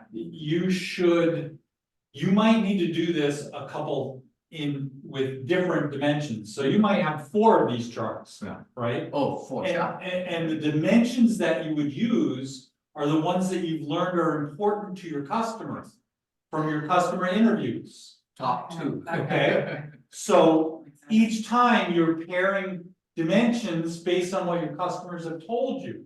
So what San told you is the classic one, right? Price versus quality. But your customers will have told you something else. And those are the dimensions you need to be comparing your competitors. Remember, customers pay. They give you revenue, right? You're competing for that revenue. And what have customers told you are the most important things to them? That's where you want to compare yourself to your competition. Does that make sense? Yes. And you might wind up with 4 or 5 of these charts. Oh, yes. Okay, Definitely. for a couple dimensions on each chart that your customers have told you are really important. And when you do your customer interviews, you'll learn that these two things always seem to be connected. Some people wanted lower price and some people wanted a higher quality, and they're willing to pay more money for a higher quality. Okay, that's a 1 2-dimension chart, because people kept telling me those two things are at odds with each other. You follow what I'm saying? Somebody else might say, freshness in flowers versus fragrance. Making those up, but Location. I think they apply to you, right? Fragrance and freshness, right? Another one, go ahead, Bobby, what was it? She was making a comment for mine, Local. like, Yeah, Folks like hyper local, we've grown, Schoharie County. Correct. As in being shipped. you already said that, right? that's what she was. Yep, so local, I don't know what the other access would be, Actually, most of the flowers from the US come from like Norway. yeah, but that would be on your local access. What's the other access you're gonna compare them against? Is it organically grown? I don't know, maybe that's connected with local. Variety. Regional. Variety might be, right? Local and variety might be connected together. You follow what I'm saying? And then again, you're gonna map all of the competition and yourself on that map. Okay? Does that make sense? Anybody have any questions on this? What's that? I will curate it. Yeah, I know. Yeah, I didn't understand that. Sorry, I didn't have time to make up my own matrix. Everybody with us? Makes sense? Okay, the nice news is you have a Google template, you can just modify it and use it, okay? All right. The next thing I wanted to show you is some of you, this might be another thing you need to do. And Bobby, you're probably in this boat. What features your competitions have versus you by competitor. And this might be a way that you can start to articulate your differentiation. I'm just thinking from listening to you. Right, and the way I speak about these things is very different than how the business owner who doesn't have a lot of time or know-how is gonna let me churn on, so the leave behind has to be easily digestible in their language. Right. So things like this. Let's see, who else? Oh, the sports arena, Juliana. For you, the features might be how many sports can be accommodated at your facility. And which Okay. Well, no, remember, she's comparing herself to competitors here. So how broad is she compared to other sports facilities? And you'd be listing all those competitors. And that can be really extensive, right?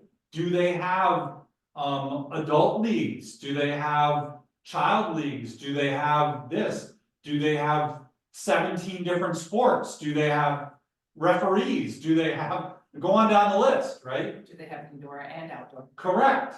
So these features are everything that a customer might want. And you look at your competitors against those features. It's another way of analyzing your competition. Okay? I'm gonna say something. Please don't take offense. You and your competition are fighting for the same dollar. It's a war. That's what business is. Okay? if you don't know your competition, you will get beat.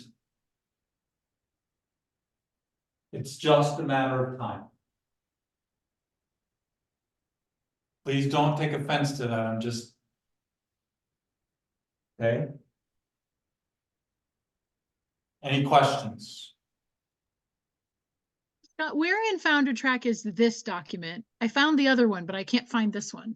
Right below I don't remember what page. It's right below the other one. It's close. It is Right close. Okay. Just scroll down a little farther. So it should be right here, right there. Oh, you're in the Founder Wiki? Is that where you are? Mhm. I don't remember which I have open. Yes. Okay. I have Wiki open. I think I have 4 pages of Founder Track open. One of them is the Wiki, and then I have 2 or 3 tools open. Yep. So, That's where I found it. Okay. Because I found the quadrant somewhere else. but what I will send to you in the curriculum actually has a hot link right to the Founder Track page for each of these things. Oh. Okay. That's what's been taking the time for us to build so that we have those tools for you. Right. Okay, any questions on the features? And you know, your first go round at this, I'd use a few different tools and then figure out what's most applicable for your business. And again, you got to tie back to what your customers are saying to you. And then once you do this, the right way to do this is now you go back out and you validate with the customer saying, yes, this is the most important thing to me. Yes, this is the second most important thing to me. Okay. And then the third thing is, and this is in Wiki, because there it is, it says Wiki. So I did do the SWOT from Wiki. I think the others are actually from our embedded curriculum. A SWOT analysis, and I opened that tool. And there it is. So is there anyone that is familiar with SWOT?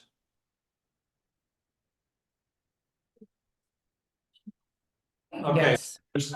So 4 of us. Okay, that's good. Thank you. All right. Not for this, but- So SWOT is only looking at your business in comparison to the rest. So when I put strengths, it's my strengths compared to the rest. Okay? When I put weaknesses, it's my weaknesses as a company to the rest in comparison.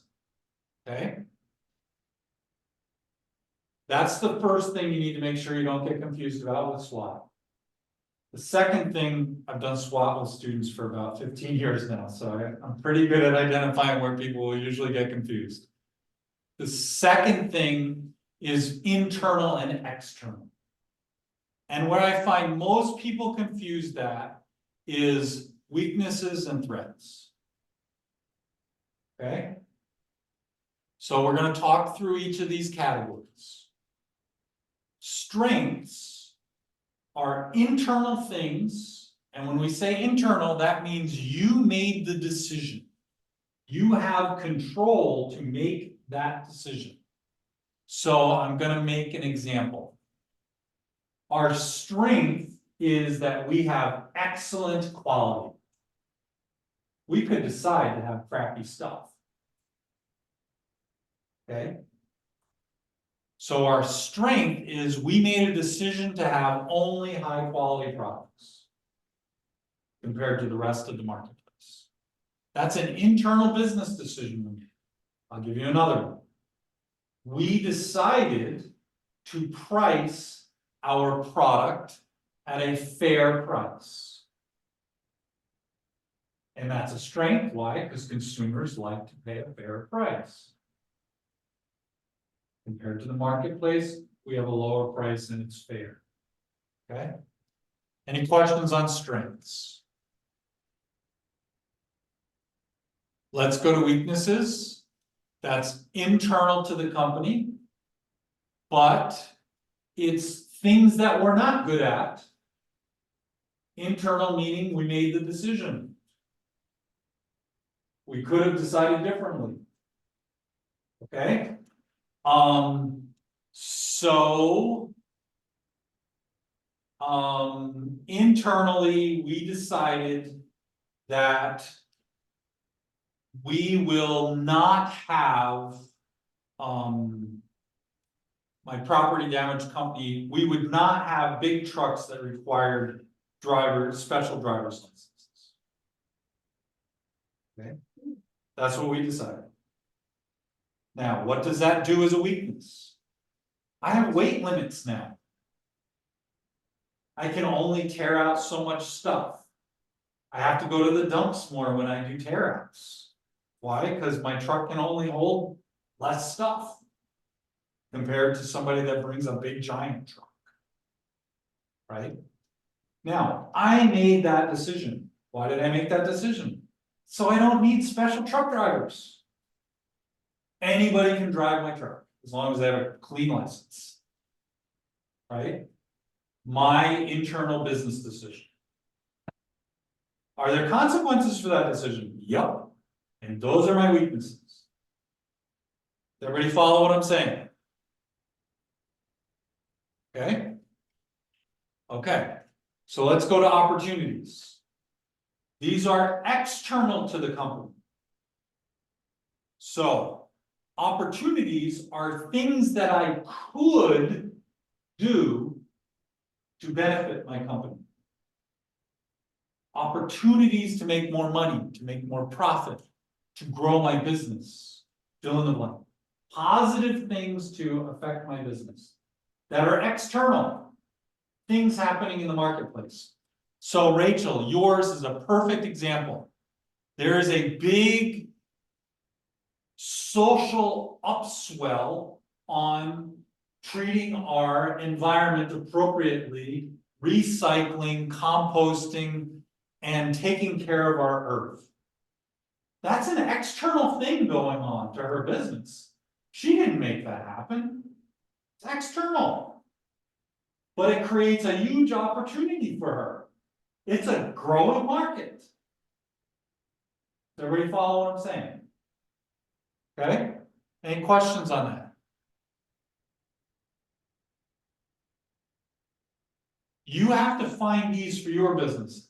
I'm trying to pick examples that everybody will understand. And now you have to then spend some think time. Okay? Threats. The key with this is it's external to the company. What that means is I, the company, have no control over it. Okay? So let's go to your plant example. External threat on potted plants is all the regulations. Me, the grower, have no control over that. It is what it is. Right? Weather. External threat. Right? No control over it, and it affects your growing season. It affects your revenue stream tremendously, potentially. Right? Inflation. External threat. The cost of everything seems to be going up. Right? I can't control that. Will it affect my business? Yes. Does everybody understand what external is? Okay. Any questions on these 4 categories? Okay. Now, I suggest that you do them in the order that we went through them. What I mean by that is do SWOT last. After you've thought about dimensions of your business that customers are interested in and where your competitors, that will help you get your thinking going, right? After you think about features that your competitors have across the board. Then when you get to the SWOT, all that stuff will be in your mind And you'll be able to say, these are my strengths compared to all that. Here's my weaknesses compared to all that. Do you follow what I'm saying? It will help you have the right things in your mind. If you start with SWOT, I think you'll struggle more. Okay? Any questions?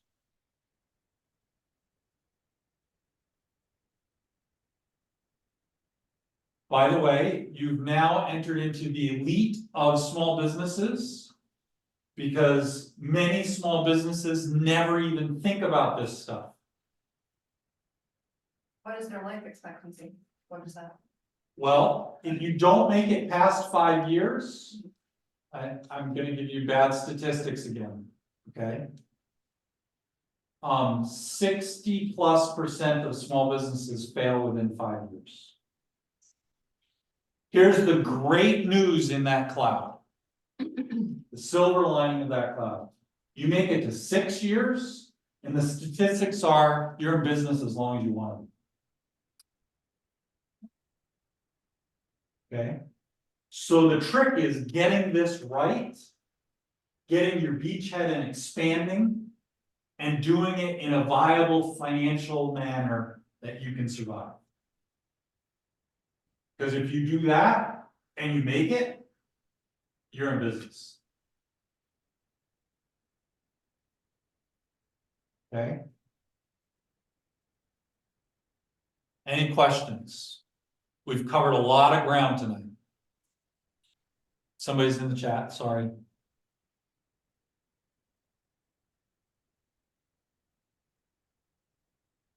Juliana said yes. Oh, no, you gotta scroll down. Oh, sorry. Thank, oh, no, wait. No, I'm at the bottom. Um,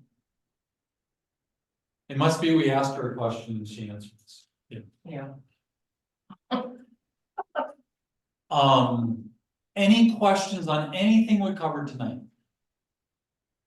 I hope you're seeing how these building blocks are building. We're taking it a small step at a time, but I'm telling you, these steps are critical things that lots of businesses don't do. And that's the way we've built this, so that you don't make those mistakes. Okay? Any questions at all? Anything we can help illuminate? All right, then let's go to your assignment.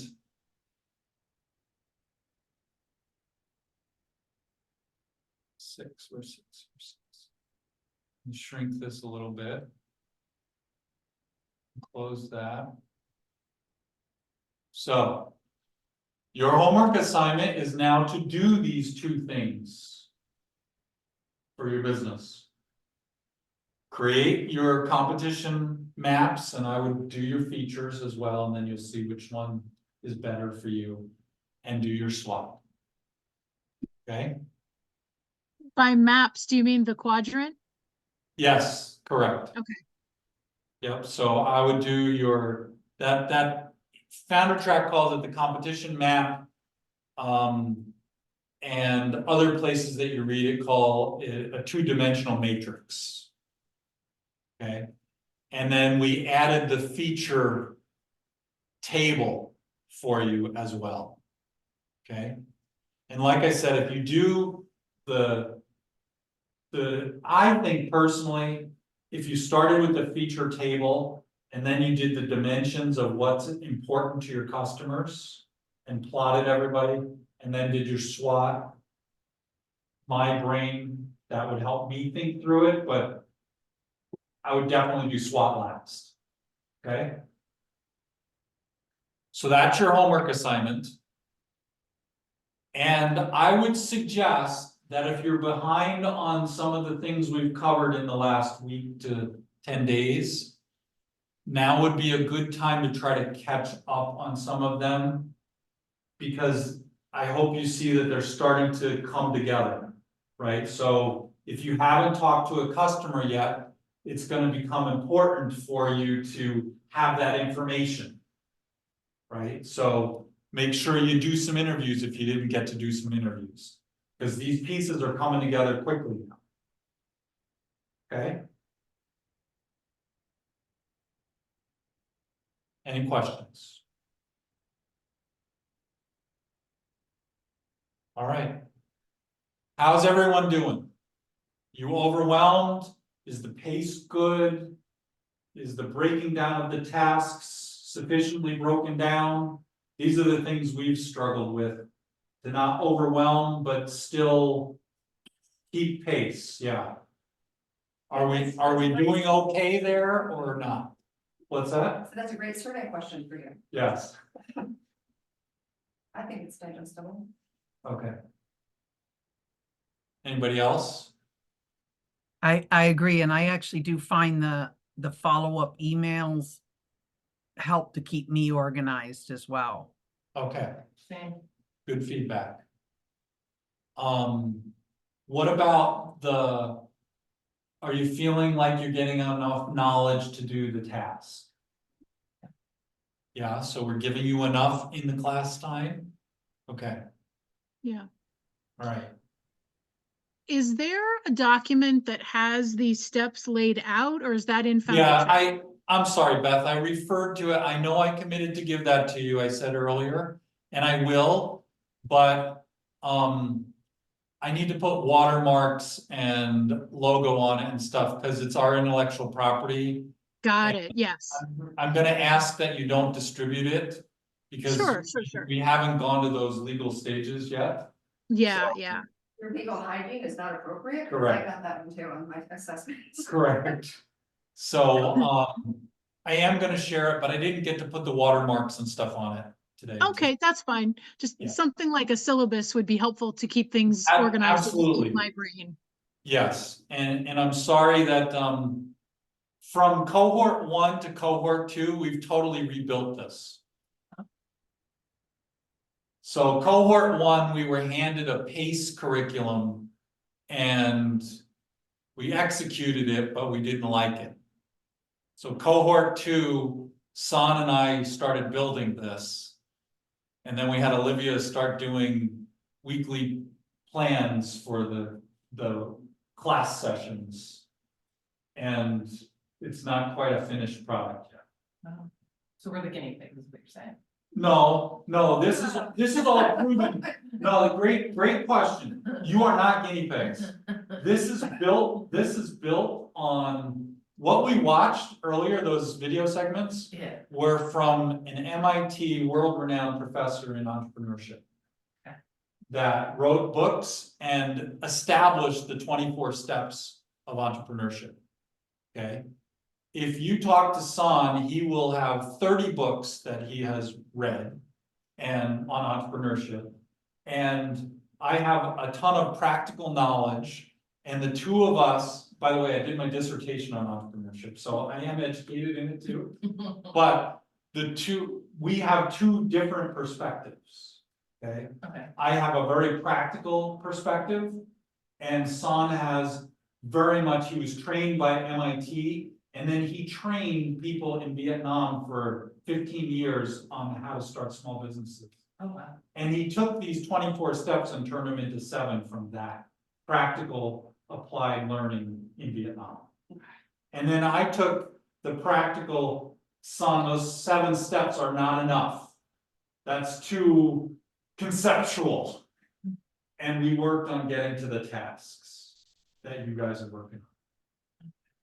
Okay, so all of this is proven. It's just the formatting that we're working out. If that makes sense to you. Yeah. These are world-renowned principles that you guys are getting taught. Absolutely. So your business is a lot like mine, is what I'm hearing. Yeah. Creating market. Yeah. That already exists, sort of. Correct. Yeah. Exactly. Okay. Yes, this is built on all documented stuff. Okay, and by the way, Founder Track is built on providing this resource to 1,100 startups. So all of this stuff that you're using are proven tools. It might not fit exactly your business, but the tools we're giving you are top-notch tools in a simplified way for you to navigate through. Okay. All right. Thank you very much. I'm here for office hours if anybody needs help. And I will not send this out tonight, but I will send it out tomorrow. Okay. I will try to get the video. The video upload took forever after Tuesday. I'm used to using Zoom on the internet, so when I do this for classes, I just have it automatically record to the cloud. And Olivia found that sometimes the internet wasn't stable enough right here. So she did it to her machine and then backed it up to the cloud. And saving it to the machine took like 40 minutes after you guys all leave. And then taking that and putting it out on, YouTube, took another 70 something minutes. So I was like, this is really time consuming this way. So anyway, I wasn't used to that. I apologize that I got it out late. All right, we're good? Everybody's Good, okay? thank you. Does anybody want to stay for office hours? Do you have needs? You want to discuss anything? Okay. No, Well, I found mine in my spam as well, so thank you. okay, you're welcome. Well, everyone have a great evening, what's left of it, and a great weekend, and we'll see you on Tuesday. All right. Thank you so much. You're welcome. Thank you. Bye-bye. Bye.